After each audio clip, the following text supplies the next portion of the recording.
Okay. Hi everybody.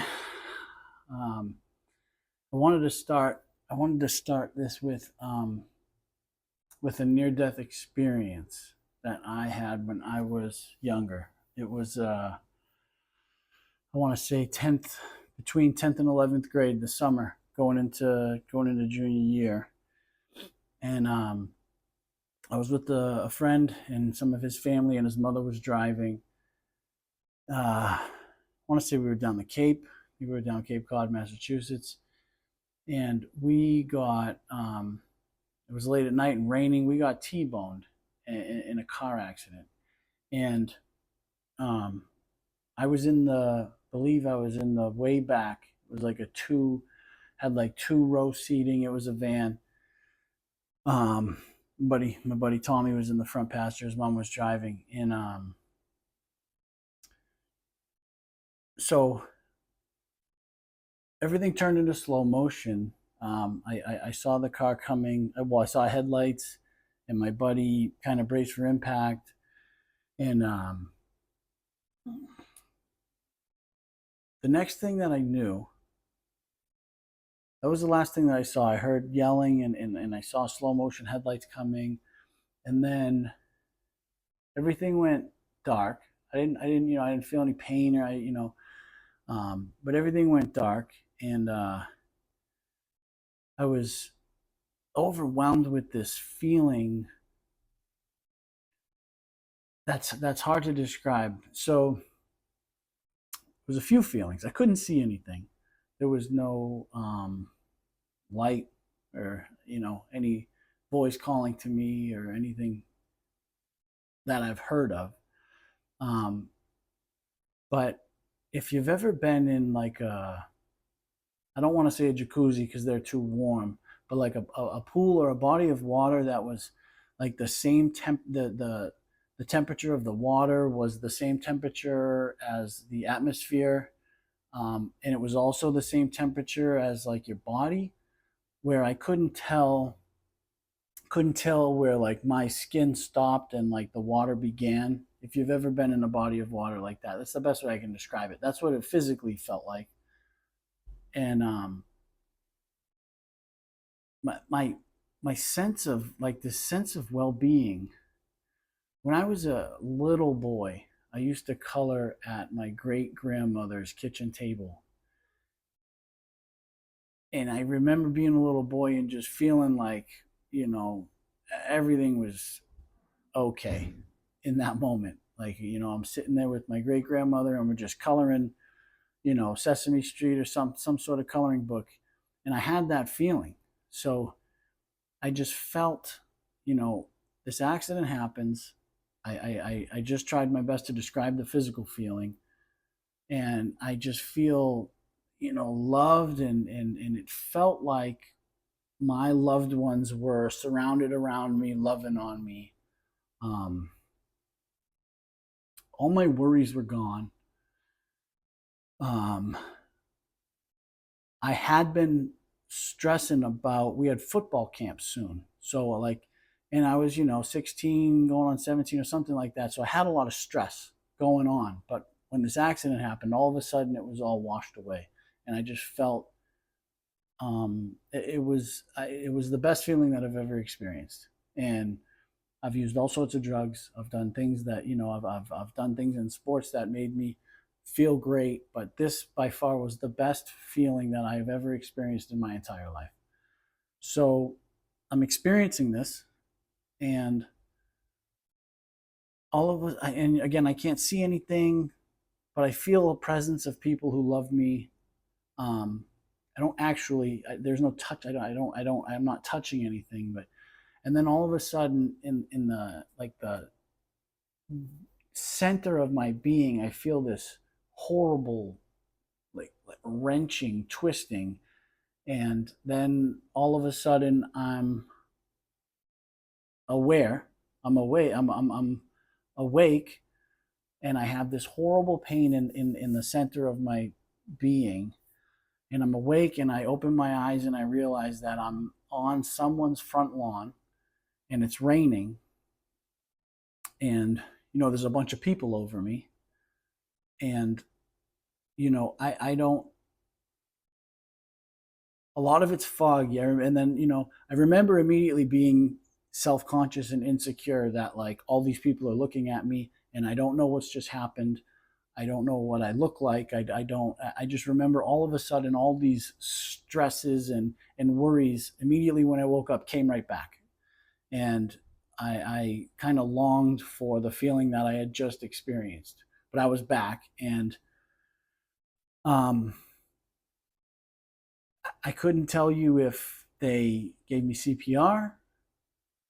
I would assume that was what happened because they couldn't have used like the paddles. I don't believe because it was raining. Maybe you can, or maybe the those fine details escape me at the moment. Um, but that experience shaped my belief, or started shaping my belief in something after this. Um, and it just crossed my mind, so I thought it might be something good to share. And especially because later on in life, when my first overdose, I've only overdosed twice, but my first overdose, my good friend Sully, who I speak about in my Soft White Underbelly interview. Oh, and we'll talk about Soft White Underbelly after this as well, part of this. So my buddy Sully had offered to take me to a detox because I was in a bad place. And me and him had been friends for a long time. We were running and gunning together for a while, but he got clean, and he was clean for a few years when he offered to help me. And so he brings me to Danvers, Massachusetts, to a facility, and I couldn't get into first. Details really don't matter, but unbeknownst to him, I had a little heroin left in my pocket. So we get there and they're doing the intake stuff, and Sully's there with me, and I asked if I could use the bathroom before we do all that, because it takes a while to go through the process to actually get in the door and into a bed and stuff. And so they gave me the key to the bathroom in the waiting room in this detox facility. I went in there, unlocked it, locked myself in there. Like a good addict, I was going to use the rest of the stuff I had because I was about to detox and it was going to be rough. And so I was at the sink, and I remember fixing, um, putting all my stuff back away in my pockets, and the last thing I remembered was looking at the toilet. I was about to go pee. And the next thing I knew, I woke up in an ambulance outside of this detox facility, or I was in a stretcher on a stretcher. I don't know if I was in the ambulance yet, but what had happened was I went in there, I overdosed. Last thing I saw was I was about to go pee, and apparently I went out and I fell, and my face got lodged between the side of the toilet and the brick wall. So when I came to in the ambulance, my face was throbbing. I didn't understand what happened. Um, I was in there for about 15 minutes before Sully was able to go track someone down because I locked myself in. They had to go find the janitor to come and unlock the door. But that's not the important part. The important part to me was when I overdosed, for the 15 minutes before they were able to get to me to Narcan me and all that stuff, there was no feeling of sitting at the kitchen table with my great grandmother coloring. There was no feeling of being in water that was the same temperature as my skin, as was the atmosphere. There was no washing away of my worries. It was just black, darkness, silence. And to me, those two things are important because in one scenario, I'm just an innocent kid in a car that gets in a wreck. In the second scenario, I was selfishly self-destructing and intentionally poisoning my body, and the result was that I overdosed. Take that for what it is. I have my own, it made me believe whatever it made me believe.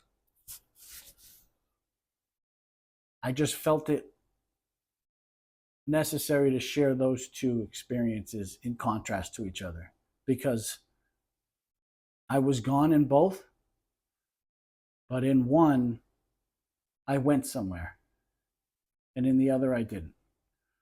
I overdosed again later on.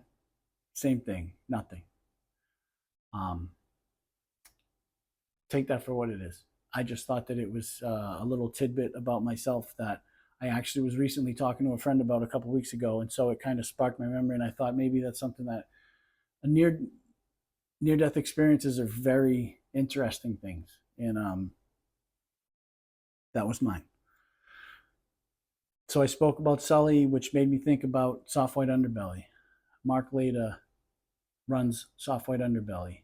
I'm assuming a lot of the people, I've said this before in my first video, I assume a lot of the people who end up finding this channel will have done so through Soft White Underbelly. I can't, and I'm not, this isn't about Soft White Underbelly, but I feel it valid to speak on that, because right now it is Monday night. It's Monday night. This past Saturday, a couple days ago, Saturday morning, I went over to Mark's studio. He had me back for a follow-up interview, and I feel very blessed to be able to do that. I'm honored that I was shocked that he wanted to do the first one with me. But to do a follow-up just made me feel special. It made me feel like, made me feel a lot of things. It made me feel like he enjoys my company. It made me feel like the people who watched it wanted to see more. It made me happy, if I'm being honest. And I think that's okay. I think it's okay to say that. But it was really cool. It was more of a back and forth. So he's releasing it this week, and I'm really excited about it, because it's hard to, I find when I get interviewed, it's really hard to remember what we talk about, because I'm kind of trying to, my brain's all over the place. First, I'm trying to relax and just be natural, and then it's like I get lost in conversation, so I don't really remember, and I'm just really interested in seeing it. Wednesday morning, I believe that will happen. And I'm just so grateful for Mark and Noelle and her husband, that they both help Mark do what he does. Mark's a really good man, and I know that there's some stuff out there where people, as with anyone, anyone and everyone has people on the other side of the fence saying things. Jesus did, and he really, as far as anyone knows, never did anything wrong, but people still persecuted him, and Mark deals with the same thing. And I'm not here to defend Mark. It's not my job. It's not my place. But from my experience, he has been a very generous, honest, hardworking man, and he's been a good mentor and friend to me. He allows me to come and pick his brain about hey Mark, how do I do this? How do you interview somebody? How do you do a video of yourself without it being strange? And so I'm lucky that I get to bounce things off of him. And if Mark sees this, Mark, if you see this, I really appreciate you. Thank you for everything that you've done for me. Thank you for taking me out to lunch. Everything you do, none of it goes unnoticed, and I appreciate it. So that being said, I have been interviewing more people, as you've seen. Thank you to everyone that is a part of my channel. Last I looked, there was like 1,500 people that each individually made the decision to subscribe to my channel, which is nuts. That's absolutely, that just feels like insanity to me. I thought maybe I'd get, maybe 100 people would come and check this out, and then in a year, maybe I'd have 200 people. I I didn't realize I still struggle with self doubt and things like that. So this is great. I mean, I just really appreciate every single person that's here. I'm trying to keep you guys involved and answer as many comments as I can. I've gotten some awesome questions.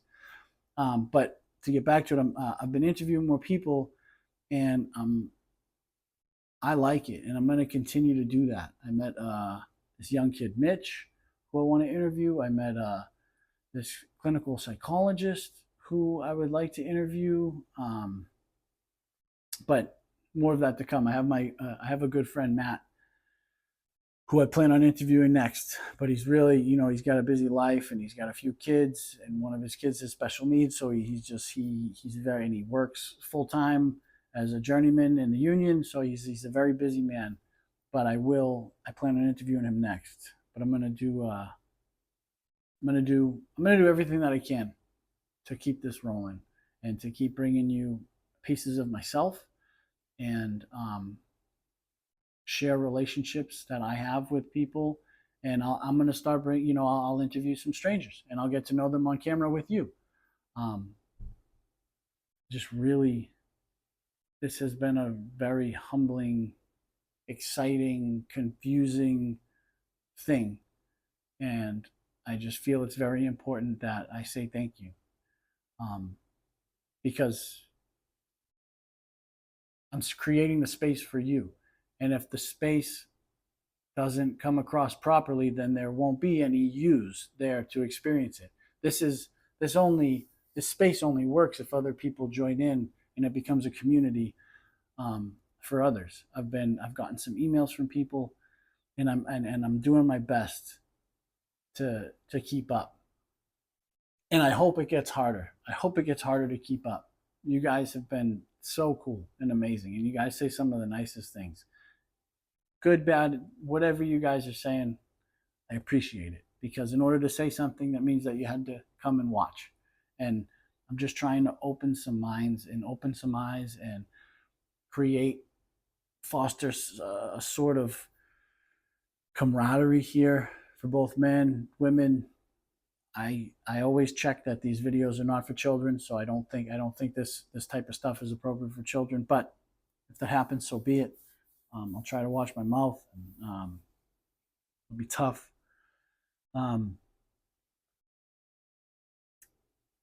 I've been dealing with a lot of financial insecurity, and it is affecting my behavior. And I don't know why I'm bringing that up, because it makes me uncomfortable, but it's something that is on my mind a lot recently. I was working remote, and my boss had some personal issues come up, and so the business changed and kind of went downhill. And so I haven't been working for, realistically, at least a month and a half. And it's affecting the way that I feel as a man, and it's affecting the way I behave in relationships. It's affecting what I'm capable to do on a day-to-day basis, obviously. It takes money to do things. And it's just not a great feeling. And I think I know people can relate to that. Even sometimes when I am working, I have no money. But it's just, when I'm able to look at how it's affecting, it makes me feel like, I'm not even really sure how to go down that rabbit hole. But if you're struggling financially, I get it. I'm right there with you, and it's uncomfortable, and I don't like it. But I'm going to keep doing this. This is not my job. This is just something that I'm passionate about, and I'm going to keep going. And again, before I just keep rambling, thank you so much to everyone that has subscribed. One of the things someone said, since I mentioned the near-death experience, somebody had made a comment about giving God all of the credit when we do good things, and it's an interesting one because I um I find it there's this weird there's this and I can only speak for myself. When I accomplish something, I tend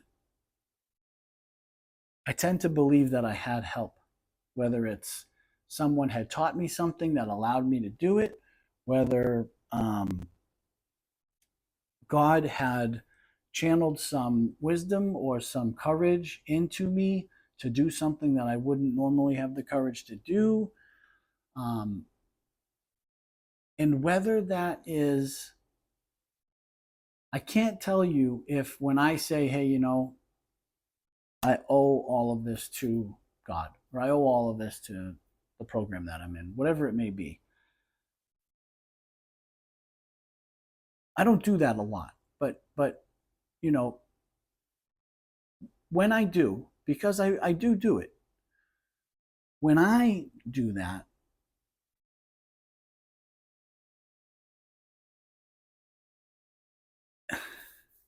I don't know if I'm doing it for as a false sense of humility, like it wasn't, it was all my teacher, or I do something good in baseball, and it's like, I have to thank my coach.